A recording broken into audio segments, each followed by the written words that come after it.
Welcome to the Parallel Entrepreneur, where we dive into the minds of entrepreneurs who push beyond the limits of a single business. Learn how these visionaries invite creative synergies to flow between multiple and oftentimes diverse enterprises simultaneously. Whether you're just starting out or managing multiple ventures, you already think outside the box. And this podcast will inspire you to recognize and tap into the power of parallel entrepreneurship. Welcome to the Parallel Entrepreneur, where our guest today is William Klehm. Goes by Bill Klehm, and often my friend, Bill. I am so excited to have you join us today on the Parallel Entrepreneur, where we are exploring, defining, and trying to distill some of the lessons of what it takes to take more than one business through the life cycle, from start to sale. What are some of the lessons? And just for our audience, Bill and I have known each other for 20 years. He's a fantastic, consultative, professional, visionary. I could string a bunch of words together, but Bill, welcome to the show. Mark, thank you so much for having me. And it's an honor to do stuff with you. So dive right in. I feel most alive when I'm building something new. Tell me how that resonates with you.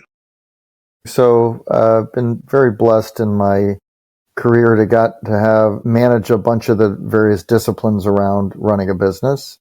So I was trained inside of Ford Motor Company, and it was an amazing training. In one ways confining, but in other ways structurally supporting. When you take a tour of duty through sales, marketing, finance, engineering, operations, and you have to go literally make all those things go, you do understand their role, the role that they play in a business or in a business situation.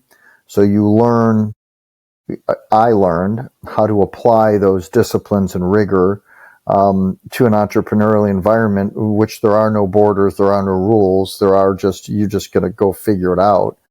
But for me, the discipline of learning all these things and not have it be a mystery of what finance is, what's a balance sheet, what's an income statement, what does really cash flow really mean, what's day sales outstanding, how does all this stuff stick together into a business, and why is cash flow the most important thing in a business on a day-to-day basis? I mean, just the things that I learned inside of the company taught me how to do that outside the company, and the company was Ford.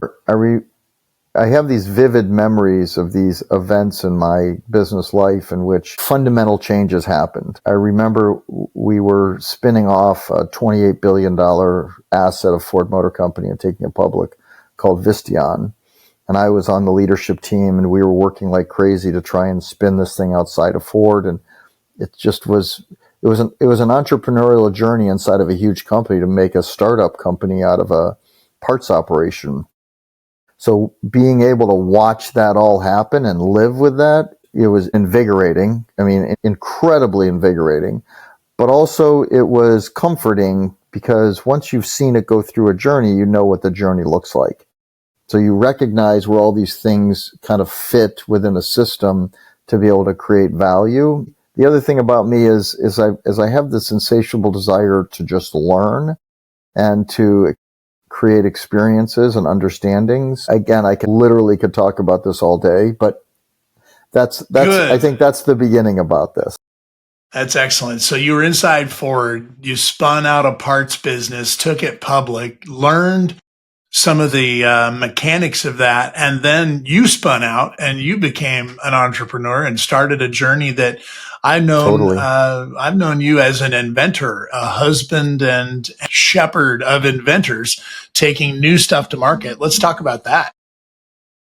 Right. My dad was a big influence on my life, and, my dad invented the CD-ROM. So my dad's in the Smithsonian for being able to take analog information and digitize it and put it onto a format and store it. And I remember my dad bringing it home. Hold on, that's a nugget right there. Do people really know what they just heard? My dad invented the CD-ROM.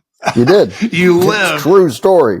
Yeah, that's like the sage story. The lessons from dad. Well, it's when your dad walks into dinner, because we always had family dinner. When dad walks into dinner with the first CD-ROM, and it's as big as as a regular 33 record yes, it's as big as a full size record, and sets it on the table and tells my brother, my sister, my mom, and I that you could put the entire Library of Congress on this.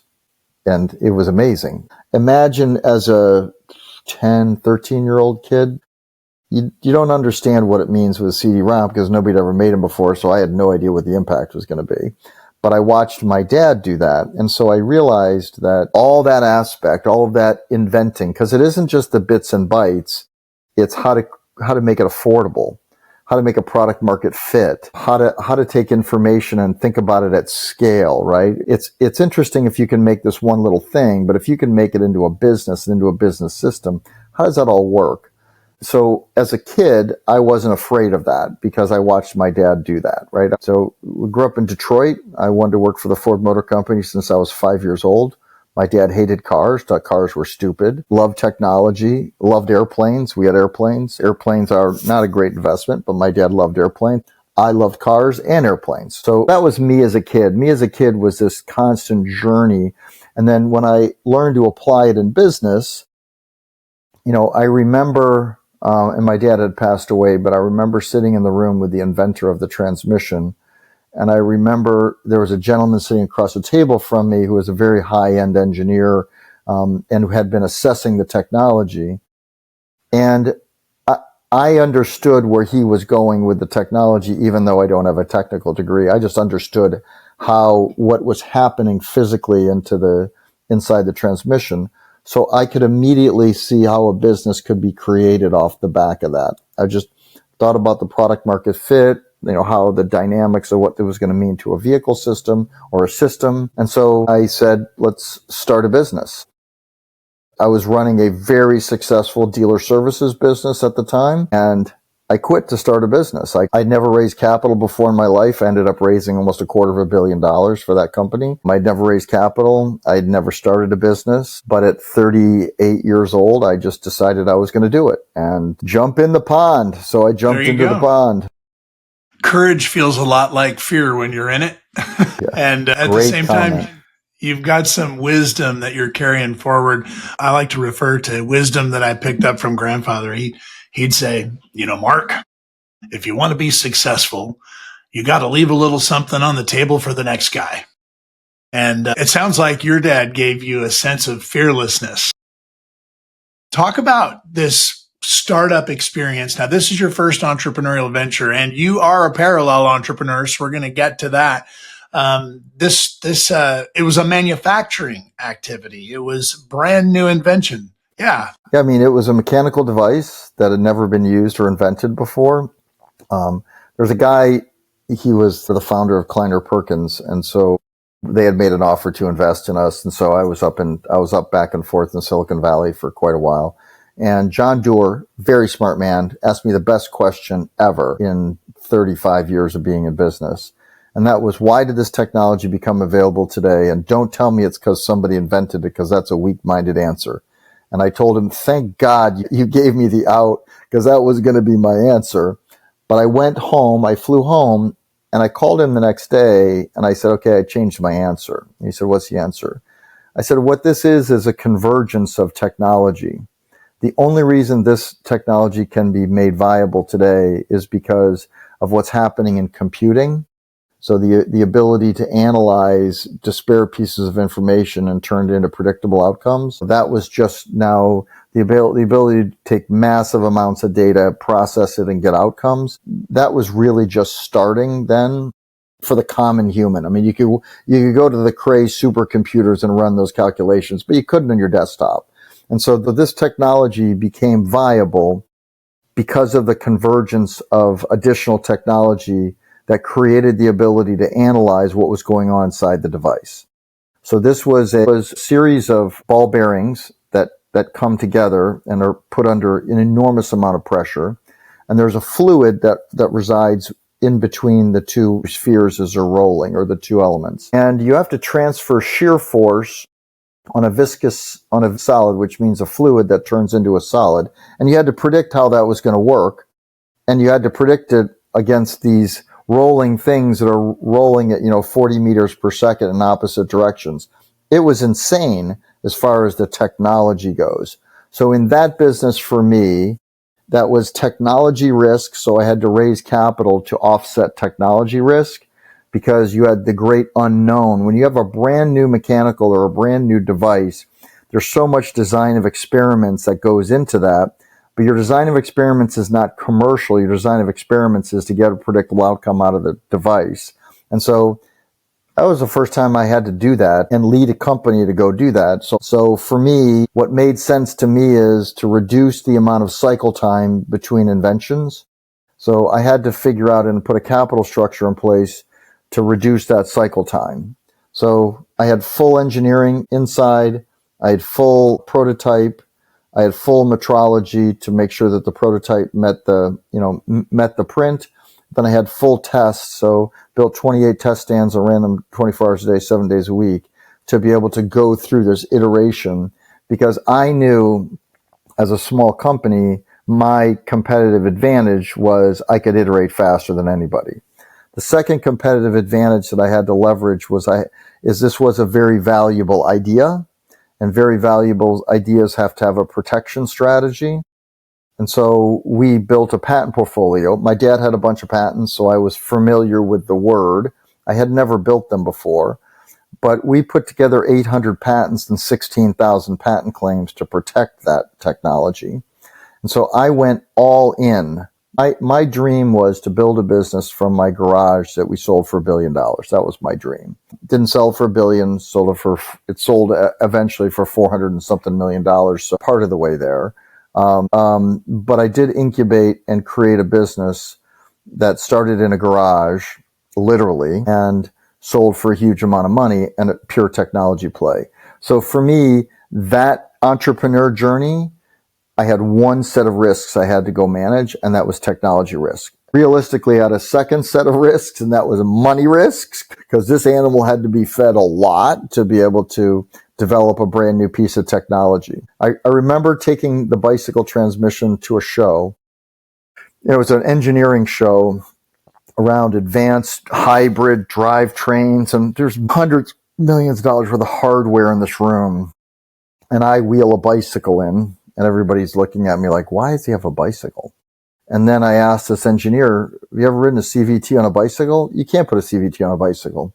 Go ride one. By the 20 minutes later, every other display was empty. And I had a circle around me of mechanical engineers because it was impossible in their mind to be able to do this, right? And what I loved about that job was I loved the fact that we got to do what everybody said was impossible.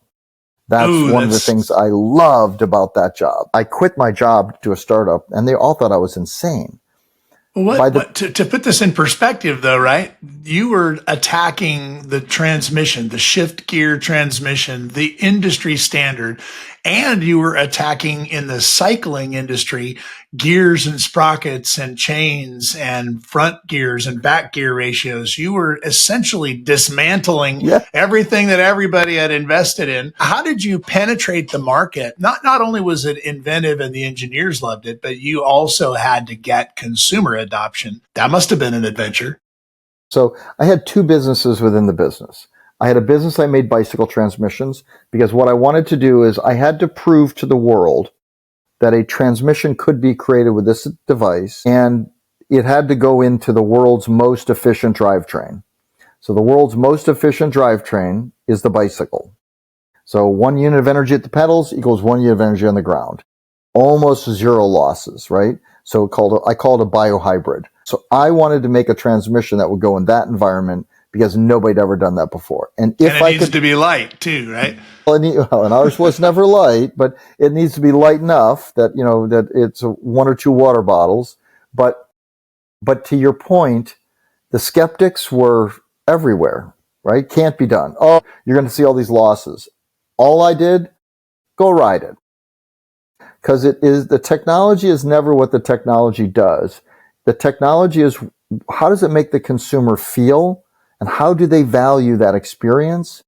And what we created was the standard for ridership for what I call city and urban bikes. We created the experiential standard, And once I had that identified and nailed down, we just started to click through customers, and you watch this thing started to take hold. We started in Holland. So the world of the bicycle business, right, is The center of gravity right there in Amsterdam. per human revenue on bicycles is the highest in the world. So what I wanted to do is to go where the market made the most money, and that's the Dutch market. And then we went to Benelux, which is, Belgium, Luxembourg, and Northern Germany. So then we expanded to there. It was funny. So my current wife and I were dating. And so I had to go over to Europe because we were going to launch the transmission. But I wanted to go see bike stores. I had to take the bike with me, and I had to talk to the bike shop owners myself. I was the CEO, chairman. So I flew a bike over there, went with her, and we drove all over Holland to go visit bike stores. And that was our first international date. She's still married to me, so it obviously worked somewhat. But the experience of doing that and then bringing the retail as close to the consumer as I could get, and then bring that feedback back into the system, it became relatively overwhelming. Second thing we did is that when we were launching the transmission, again, we're in Holland. I have a launch customer, which is the Dutch national bicycle company called Batavus. And the guy who ran it is a very good friend of mine now, Rob Bissett. He was just a business acquaintance at the time. So Rob and I agreed we had to go find out what consumers really liked about this. We had to go talk to people. So we sent a team of people, he and I together, into 1,000 consumers' homes. And we asked them, what are the 3 reasons or the 3 drivers for you buying an e-bike or a bike? And it was quality of the seat and the touch points. It was the quietness of the drivetrain, and it was maintenance or lack of maintenance. Those are the 3 drivers. And as I tell people, I can't do much about the seat, but I got the quietest drivetrain and no maintenance. So that became our mantra. And Mark, that was kind of the beginning of creating that traction. We started with the consumer and came back up through the manufacturer. And when they all saw the data and they all saw what consumers liked about it, we just started picking them off. So at this time, I'm working with my junior high and high school best friend, Tony Ellsworth, and we're inventing the Ride. And it's, I believe, the first bicycle manufactured in the United States with a constantly variable planetary drive. Yep. Smooth, wonderful engineering, classic Ellsworth handcrafted bicycle quality. Totally. And I'm beginning this adventure. I'm going to start Swiftwick. So here we are. I'm manufacturing socks in Tennessee, bikes in Vancouver or Washington. We're on this adventure. And you're doing a global startup, which is another challenge, I think. So you take these lessons that you're learning, and you wind up, you see this baby, this idea come to market. You see the adoption in the consumer and ultimately in the dealer and the manufacturing cycles. So what are some of the lessons? I'm curious, what's your greatest lesson on what not to do, and how did you learn it? Greatest lesson? Boy, there's so many interesting ones. I would say probably there's 3 super powerful lessons. One lesson is, if you've done the homework and you know you're right, you don't need to brag and poke people in the eye, but don't be afraid to stand behind you're right. Do the math, do the homework, be ready, and defend a position, because that's what leadership does. There is no powerful company that was started and somebody didn't stick their face out there to create change and know they were right and make it happen. You can't make it happen unless you know you're going to make it happen. You just can't, right? That's my experience.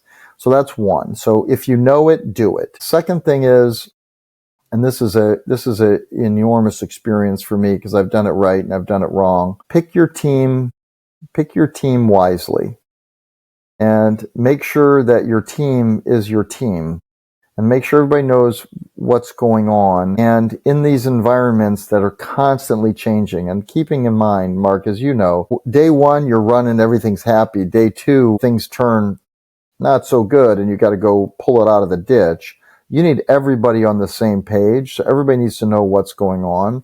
Transparency as a leader is super important with these small teams. Having everybody come and lock arms with you and go forward, super, super, super important. Number three, when you're going to raise capital, say no if you know the capital's not right. Having toxic capital in your equity stack or your debt stack, that creates enormous amounts of misalignment, which I think is hugely, hugely detrimental. Alignment, like I mentioned earlier on your management team, is hugely important, but alignment with your investors and making sure that everybody knows what the play is, and either they're on board or they're going to let you run the show. Because a lot of times you get what I call the drive-by guys that come in and they, just come by, throw things at you and then leave, right? They're not invested in your situation and what you got to pull off. I had 356 investors, raised $165 million from those. I raised a couple, $35 or $40 million in debt. And I knew every single one of them. I had never raised money before in my life, right? So I went from, never doing this to literally selling every day, selling investors, selling the marketplace, selling your employees. You always have to continue to sell and market yourself, because if you start to lose the confidence of any one of those branches in the system, that's when things get difficult, is when you have misalignment and you start to have these friction points in and around the business. So if you have to start with it square, otherwise it doesn't go well. So when you find yourself struggling or things are kind of coming off the rails somewhere, it requires your skill and talent, lots of energy. How do you recalibrate? What's your secret for recalibrating when that happens? One, never be afraid to say no. Whatever has to happen, you have to do it. So you got to be out front, and letting things linger and letting things fester does not work, right? You have very fragile systems in these startups. And so unnecessary friction and unnecessary conflict, it just causes a problem, right? It's just energy you can't get back. One of the things I always talk about is time is the only thing that you can't buy more of. And so time multiplied times the amount of humans you have in and around you and what they're doing. So one of the other things I talk about is you have to create an environment that what is important to you is equally or more important to everybody in your ecosystem. You have to get disproportionate amount of their mental and physical attention to be able to support you and your efforts, because that's the way you pull things forward, is if you have everybody's attention and they're all pulling for you, right? I talk about this all the time. In fact, I started this at Ford. When I used to want to call somebody, the first thing I would do is to look on their calendar to see if they were in a meeting. And then I would call them and leave them a message on their desk. I see you're in a meeting, on whatever subject. Give me a call when you get out. You know what? That little technique got me called back 99% of the time, because the person who took the phone call recognized that I took the time to find out what meeting they were in, and I made a connection with them on understanding what their thoughts were, and so I would get a call back. So again, I learned all these little tips, and I went and I tried to continue to find those little tips. Getting a phone call a day before somebody else would get a phone call, that's a day. These days start to add up as you're trying to move this forward. And Mark, as you know, you can't buy another day. No, you got to spend time choosing your advisors. My dad said this, Mark, choose your advisors carefully and then listen to them. So you had a lot of energy going into these relationships. So time, speed, responsiveness is important. I want to fast forward into your parallel entrepreneurship experience. Talk about where you are today, because the parallel entrepreneur is a study in the lessons of time management, the lessons of prioritization, keeping capital happy, keeping teams happy. And these companies are often at very different stages of their evolution. One's a startup and a passion project. The other one is a honeypot. The other one you're trying to take public. And I've had the experience of taking a company public. I've had the experience of failure, and the informative lessons of all the above. So let's bring the audience forward with what you're doing today and Sure. describe the parallel part of your entrepreneurial emergence. So I went from making transmissions for bikes and e-bikes to making bikes and e-bikes. 2008, 2010, all the way forward, I always knew e-bikes were going to explode in the US. It's just a matter of time, right? You watch it in Europe. It's much of the overlapping culture. South America, even Asia, the e-biking culture was coming here. It was going to happen. It's now happening. So we started a business making Generation 3 e-bikes. So we think differently about the product itself. So the product has to be a no compromises product. So consumers who are buying these products, they don't care about what mountain bikers care about, and that is taking the bike apart and putting it back together. They don't want to take the bike apart. They want a bike that they push a button and they ride it, right? They don't want maintenance. So design and build a maintenance-free e-bike that is intuitive to operate, has a drivetrain that feels like the hand of God is pushing you along, and that are attractive and stylish. So can I get an amen? Can I get an amen? So yeah. So that was the standard that the guys got. And what is different about what we're doing is we're developing a channel of distribution with automotive dealerships. So that's another different thing that we're doing. Yeah, now this is a nugget, dude. This is something very special. You're actually using the automotive distribution infrastructure and teaching dealers that it's not just about four wheels, it's about mobility. It's about the mile, right? It's about the decision consumers are making on what they're going to do for the next mile they're going to ride or drive or walk. So in America, a single human being 119 million times a day gets in a car and drives. 119 million times. One individual gets into a vehicle and drives it. A third of those rides are less than 1 mile. So 30 million rides a day are less than 1 mile. So we identified that as we want to own the 1 mile ride, the 1 mile decision. When I get up in the morning and go to the gym, it's a 1.8 mile trek to the gym for me. I can either get in my car or I can decide to take my e-bike. So I'd take my e-bike, but that's a decision. And then one of the other things I'm a student of is kind of historical things that worked and didn't work in industries. And in automotive, in the late 70s, 80s, and 90s, Honda, who I respect a ton, managed something called share of garage. So what is the vehicles that are in your garage and how many of those are Hondas? So motorcycles, lawnmowers, ATVs, boats, cars, all those things were products that Honda made. So they went after share of garage. I'm going after share of mile. So that's product number one. The largest distribution system in the world for transportation equipment is the U.S. auto dealer market. It is the most valuable distribution network in the world for transportation equipment. $1 trillion in revenue. I mean, the U.S. auto dealer market is larger than most countries in the world, comparing it to GDP.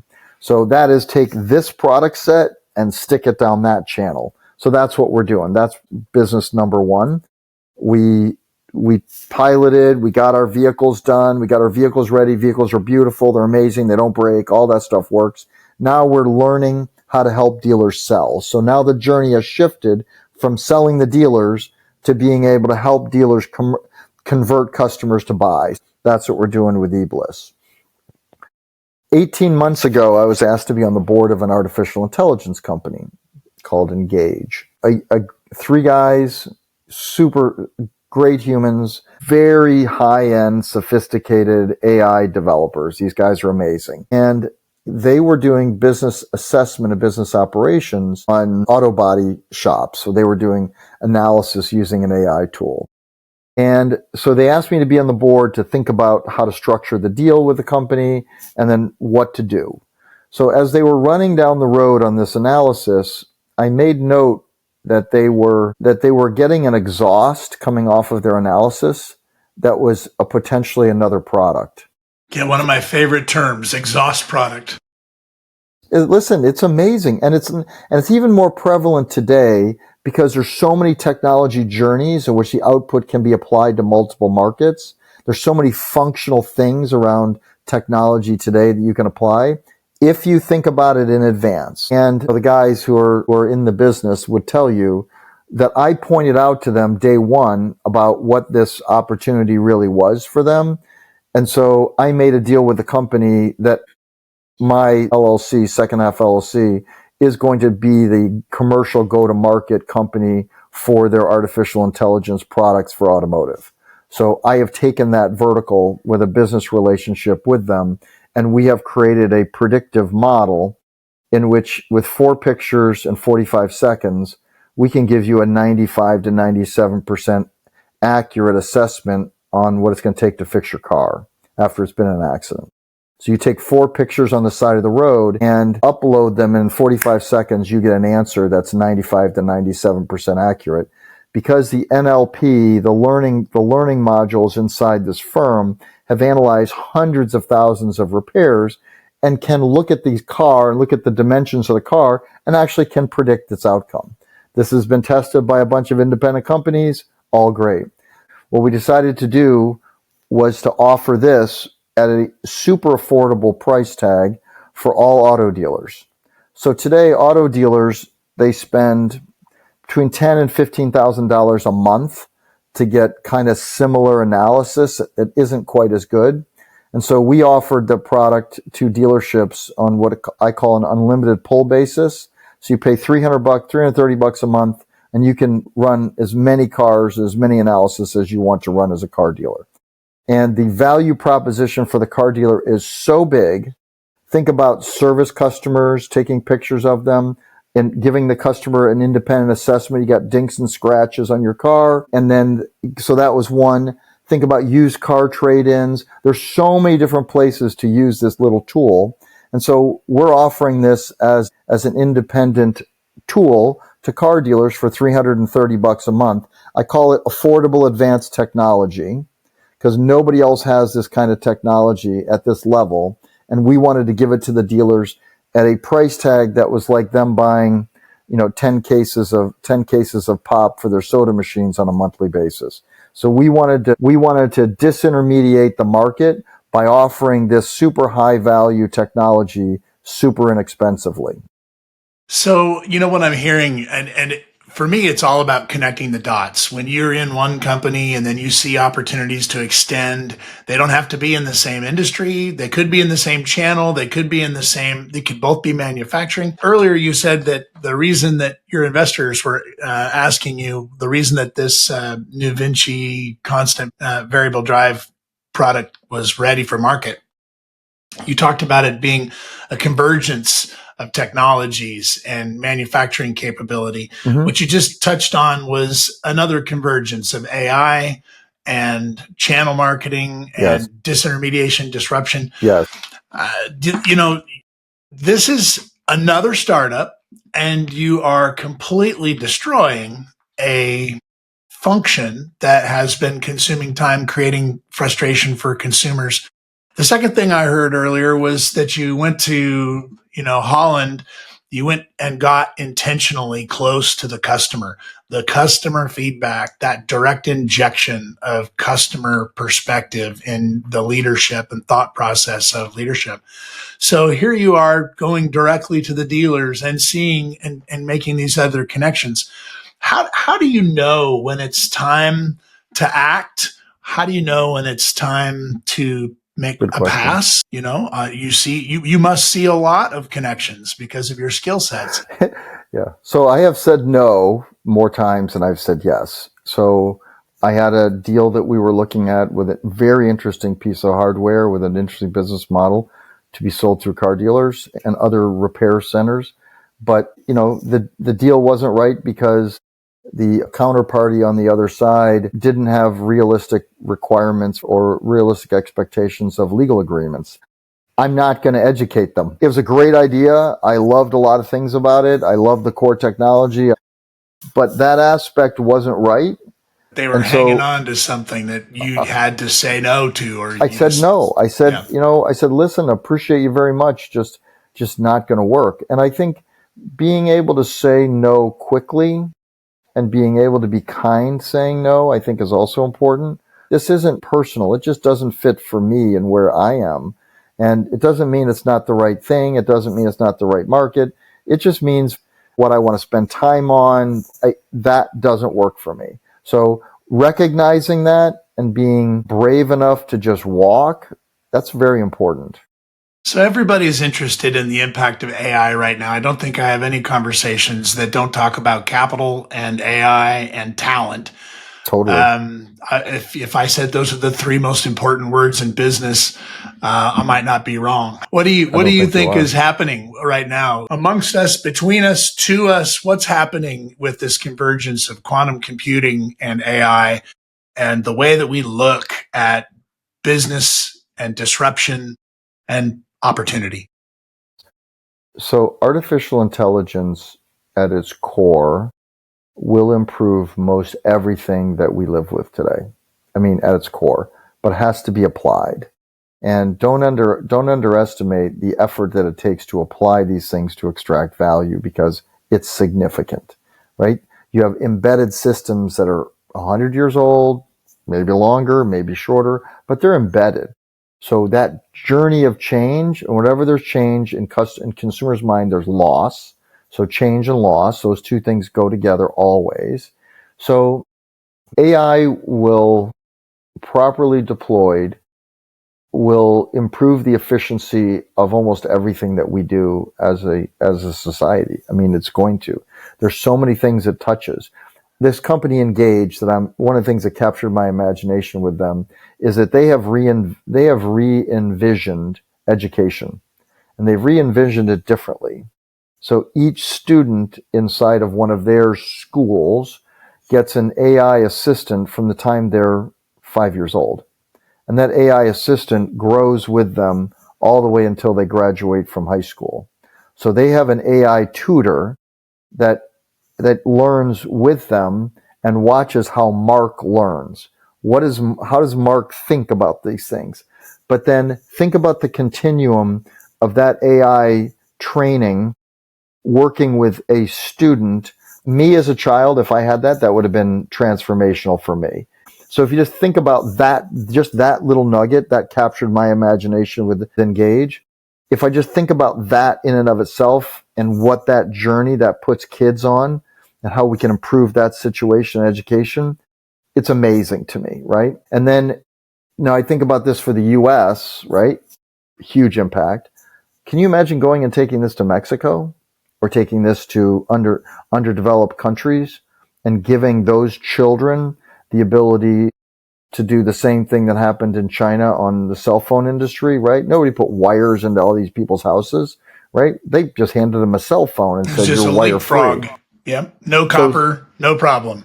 So the same thing I believe can happen with AI in education and other places. I see it happening in medicine. I see it happening in drug development. I see it happening like this AI assistant. I've told the company, I want an AI assistant. Get me one that's going to learn me and understand what I like in meetings and how I like my follow-up. All that stuff, all that native learning that you can put in there, that's what captured my imagination about what AI can do. When I see a kid, right, a child, you just realize how much further we could help our children and our grandchildren evolve personally if they all had an individualized coach. I love that idea. So do I. That's why I joined the company. I have this experience where I've felt like a coach. I have been coached. There's always a question, are you coachable? And now I look at life more as a companion. I'm moving through the mergers and acquisitions space and taking the lessons from starting and selling 6 companies, helping other entrepreneurs sell their companies. And I'm curious, you've done this several times. So talk to me about the role of a mergers and acquisition advisor in your transactions. Talk to me about some of the lessons. And when did you have to be the guy that got told no? So a very large German auto parts manufacturer made an offer to buy us. And I worked that. I put every bit of my skill into that deal. The board decided to hire a name brand, a advisor, right? A name brand. But I knew the deal better than he did. Mm-hmm. But yet at the time, I didn't have the confidence to go push on it. And if I had to do it all over again, because the deal didn't close, we were off by, a little less than 10% on the price, and the other party walked. Again, the M&A advisors are fantastic. M&A advisor partner is important. And it's important to know the M&A advisor is a voice at the table. The M&A advisor is not the voice at the table. I was chairman and CEO. If I had the maturity that I think I have now on this particular subject, I would have put my foot down and said, no, we're not doing that. I would have put us in another direction. We would have gotten a sale. 100% sure of that. And I've even talked to the company since I've left. I even talked to them and asked them about it. And they confirmed that my thinking was right.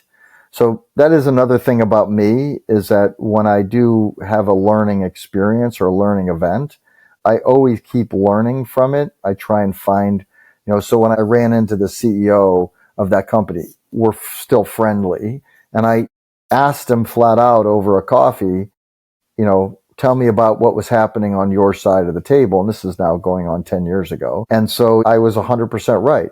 The advisor had done an enormous amount of deals, incredibly skilled. I learned a bunch of things from him. But one of the things that he didn't learn from me is I knew the deal better than he did. This was personal for me. This was real for me. I curated all these things, and he was bringing a generic set of tools in on negotiating and kind of those negotiating rules. And so if I had to do this all over again, I would have put a border there and said, last time I checked, I'm in charge of this. It's my call. And I would have done that and pushed back on the board. I didn't at the time. I was where I was. It was a brand new journey for me. I had tried to stack the deck with the advisors and all the people around me that I thought were going to be, going to add value. But the advice was bad. It was a bad call. But to your point, you get kicked in the teeth a few times. It'll never happen again. I have lots of friends who are bankers. I have lots of friends who are advisors, including you. And I respect everybody. But at the end of the day, I'm the one who started in my garage. I'm the one this company was betting on. I'm the one who built the patent portfolio and architected all those things. Obviously, I had patent attorney engineers who did the work, but just this whole vision of what to do with these assets, that was all on me. I wasn't mature enough to know at that moment that I should say no. And that is one of my big lessons. That's one of the things I respect so much about you, Bill, is that, like me, you have an attitude toward relationships. It's about lifelong relationships. It's about, I heard this earlier, lifelong learning. And we start to deplete ourselves when we stop learning, when we stop gaining perspective. I was curious. I like to ask this question. What is your North Star? What is my North Star? So by the way, that's a great question. My North Star is doing the right thing. That is one of my really North Stars, is just try and do the right things. Just get up every morning, look in the mirror and say, am I making impact? Am I having influence? Am I doing the right things for the people around me? My responsibilities are with my family and my investors. Am I honoring those? And so that's my number one North Star. And again, I go back to my dad. That was the lessons learned from, father. Doesn't matter. When I was a little kid, I started flying airplanes with my dad, and I got my pilot's license when I was 15. And so you realize when you're up by yourself in the air, you better make good choices, because you're up by yourself and there's no ground, there's no friendlies, right? You're just up there in the air. So you got choices to make. So do the right things. And I that's just who I am. That's my North Star. I love it. Great answer on the North Star. This is so much fun. So, Bill, you've accomplished most of the things you've set out to accomplish. You're purposeful. You get teams put together. You've still got more goals, I'm sure. What is it that you want out of life? So I always think that those of us who have the capability of making an impact on the planet have a responsibility to do so. So that's always been my mantra. That's what I want to be able to do. The next question is rapid fire. The first thing that comes to mind. What's the last book you read? The last book I read. I reread Thank You for Being Late. Isn't that the guy who wrote The World is Flat? Oh, you're like one of the very few people I've ever met who have read that book, and I'm just so impressed. Tell me what you picked out of that. Why did you reread it? I reread it because the truisms that are the impact of technology on society, that was foretelling, and I just wanted to get a reminder. So being able to sit back and relate to how fast technology is evolving, because technology is changing our world faster than we're accustomed to and faster than we're comfortable with. And so being able to do that and understand that book really talks about that. It creates a basis by which you can frame things around that. And that's what I like. I've had most every single one of my teams since that book came out read that book, just because I don't agree with everything Thomas Friedman writes, but in this particular case, on this particular subject, I think he nailed it. Great. That's going on the list. It's one of my favorites too. What's the next book that you're going to read? It's so funny. So I knew you were going to ask that question. I have a book in my queue. So let me just pull up the name. I love it. You've got this book in your queue. I have the same thing for Netflix. I have that. I have that too. Oh, yeah, it's called Top 10 Profit Killers. Top 10 Profit Killers. One of the things it talks about is when you start a business, you should think about starting a business profitably, not starting a business as a loss leader. So thinking about starting a business and operating a business differently. Like I'm in this particular evolution of me as a business, that's one of the things I think about, and that's what I'm trying to get to. What's the best gift you've ever received? Best gift I ever received was, wow, great question. I got so many good ones. My wife buys me cowboy boots for Christmas every year, and I have a collection of them. It's just this kind of a thing, right? But I do enjoy cowboy boots, and I have since I was a little kid. So my wife every year finds me very unique cowboy boots. So There's one good reason to come to Nashville. So yeah, so there's a custom shop here in Austin that my wife gets boots made for me. So again, I'm very blessed to have amazing friends and amazing family, but I can say that that's a pretty thoughtful thing just because she knows I like them, and she's a very good, and she dresses me well other than when I'm, wearing my gym attire. What's the best gift you've ever given? So the best gift I've ever given, good. That's a really damn good question. Man, oh man, Mark, you're good at this. I'm thinking about it. I know. The best gift I've ever given, we gave my mother-in-law, who grew up in very poor rural Southern Korea, still lives there. We took her to to a place she dreamed about going to in Korea called Jeju Island. And we took her for her birthday. And that was watching a person who grew up, poverty, war-torn, but watching her experience her dream of going to this place that she never thought she would go to, and walking on the beach and just enjoying that was a pretty rewarding gift. Oh, that's wonderful. If you were going on stage, and I know that you've been on stage many times, what's your walk-on song? For whatever reason, AC/DC comes to mind. Back in Black, I'm not sure. I always think about life and business as you have one chance to be bold, you have one chance to make impact, you have one chance, right? It's always about the one chance. And so I always just think about being on stage and having that one opportunity to make impact. I helped with a women's forum one time. It was a women's event, and I helped the leader come up with a kind of a tagline, and it was change one thing.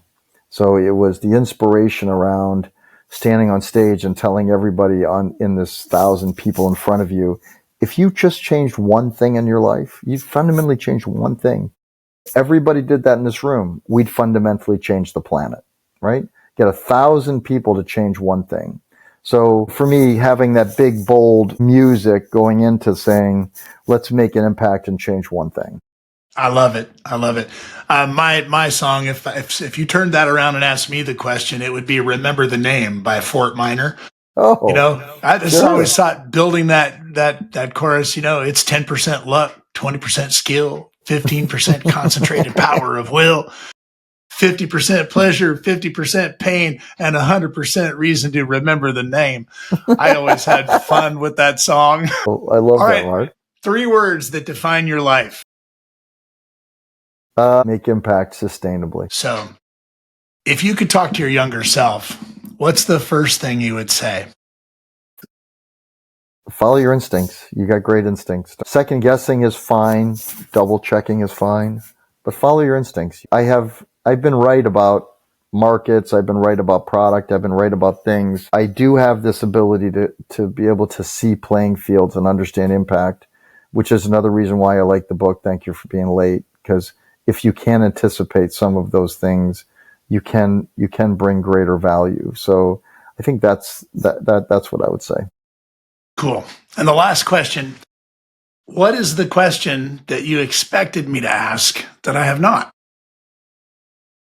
I don't have, Mark, you asked really good questions. I don't know that I have one. I would say, Mark, that the questions that you've asked are one familial, but they do make you think about what it is you're going to say because they're deep. So thank you, Mark. You actually gave me some things to think about today. So appreciate that. Well, and we both, I hope, have given our audience of parallel entrepreneurs. People aspire to be an entrepreneur, I think. Our society needs to do more to value the bravery, the risk, the intestinal fortitude that it takes to power through, to achieve your dream, to trust your gut, to live with integrity, to have an impact, and to come out the other side as a successful entrepreneur, whatever that means to you, is a great journey. And then you know that you recognize patterns, you do it again. Maybe now you're a serial entrepreneur. Or you're this guy like you, Bill, who recognizes patterns at scale and can put more than one business together, lead more than one business, capitalize and develop teams in more than one, and completely disparate companies in this case. It's a pleasure to sit down and talk about your imagination and your faith in your wisdom, your internal wisdom. Thanks, buddy. Yeah. Thanks for being on the Parallel Entrepreneur, my bud. Enjoyed it, man. Hey, thanks for listening to another episode of the Parallel Entrepreneur. And thank you to our sponsors, partners, and the special team behind the scenes that make it all possible. Be sure to like, follow, or subscribe to our podcast and get the latest updates. And to learn more about this growing community of entrepreneurs, our mastermind and companion program for your parallel entrepreneur journey, visit parallelentrepreneur.com. And of course, thank you to all the visionary guests who trust us to share their stories.